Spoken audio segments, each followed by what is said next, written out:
तो इससे पहले वाली वीडियो में वी स्टार्टेड कि मेमोरेंडम होता क्या है एंड वो कैसे कंपनी का बहुत इंपॉर्टेंट डॉक्यूमेंट है क्योंकि उसमें सारी वाइटल इन्फॉर्मेशन होती है about the company.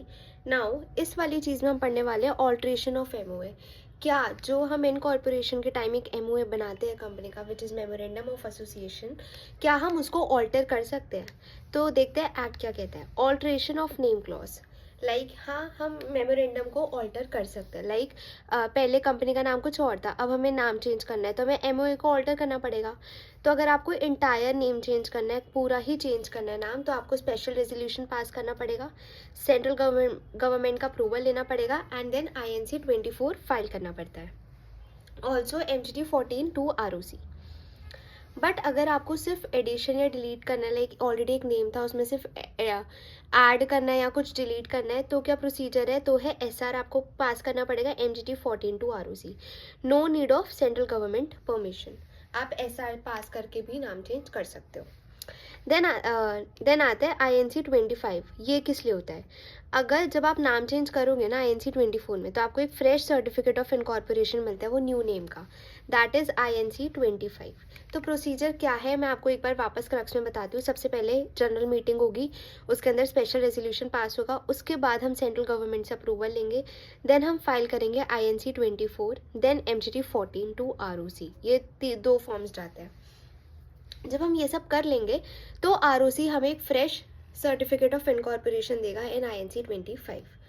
Not allowed, कब नाम चेंज करना अलाउ नहीं है? अगर कंपनी ने फाइनेंशियल स्टेटमेंट और एनुअल रिटर्न फाइल नहीं करी रजिस्ट्रार के पास, या फिर उसने पब्लिक का पैसा डेट नहीं दिया, डिपॉजिट्स नहीं दिए, इंटरेस्ट पे नहीं करा, तब भी कंपनी नाम चेंज नहीं कर सकती।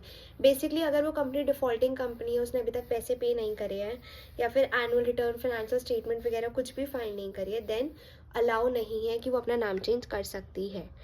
अब deciding new name application request to ROC, अगर आपको न्यू नेम डिसाइड करना है या फिर कुछ भी करना है, एप्लीकेशन रिक्वेस्ट ROC को दे सकते हो। इनफॉर्म रन विद ₹1000 का वो जाती है फीस इसकी, फॉर एसर्टेन करने की क्या ये नेम अवेलेबल है, तो आप रन फाइल करते हो। ठीक है, this is not so important.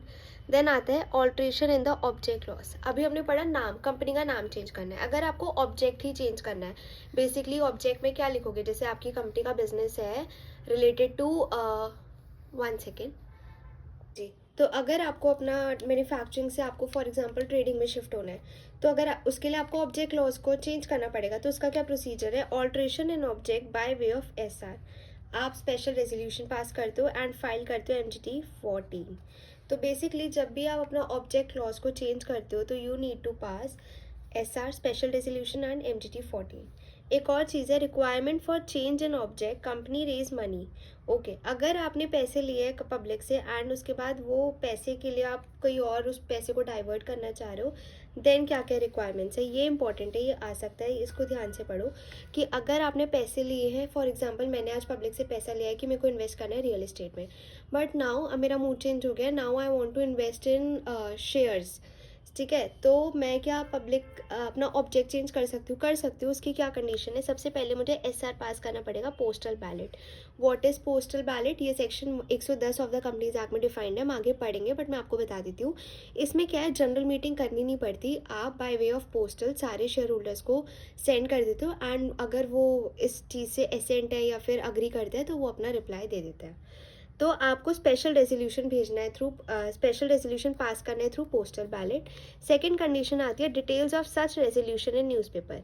और ये जो भी रेजोल्यूशन है आपको न्यूज़पेपर में भी एडवर्टाइज करना पड़ेगा, वेबसाइट ऑफ द कंपनी पे भी, एंड डिसेंटिंग शेयर होल्डर्स, जो भी शेयर होल्डर्स इससे अग्री नहीं करेंगे उनको एग्जिट अपॉर्चुनिटी देनी पड़ेगी।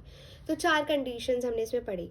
सबसे पहले you need to pass special resolution, then आते हैं डिटेल्स ऑफ सच रेजोल्यूशन। ये जो डिटेल्स होगी इस रेजोल्यूशन के आप न्यूज़पेपर में डालोगे, वेबसाइट ऑफ द कंपनी में भी आप डालोगे, एंड द शेयर, और जो भी डिसेंटिंग शेयर होल्डर होंगे उनको आप एक एग्जिट अपॉर्चुनिटी प्रोवाइड करते हो। देन आता है हम अपन नेक्स्ट वीडियो में हम ये पढ़ेंगे, ये कितनी भी डॉक्ट्राइन है वो नेक्स्ट वीडियो में कंप्लीट करेंगे।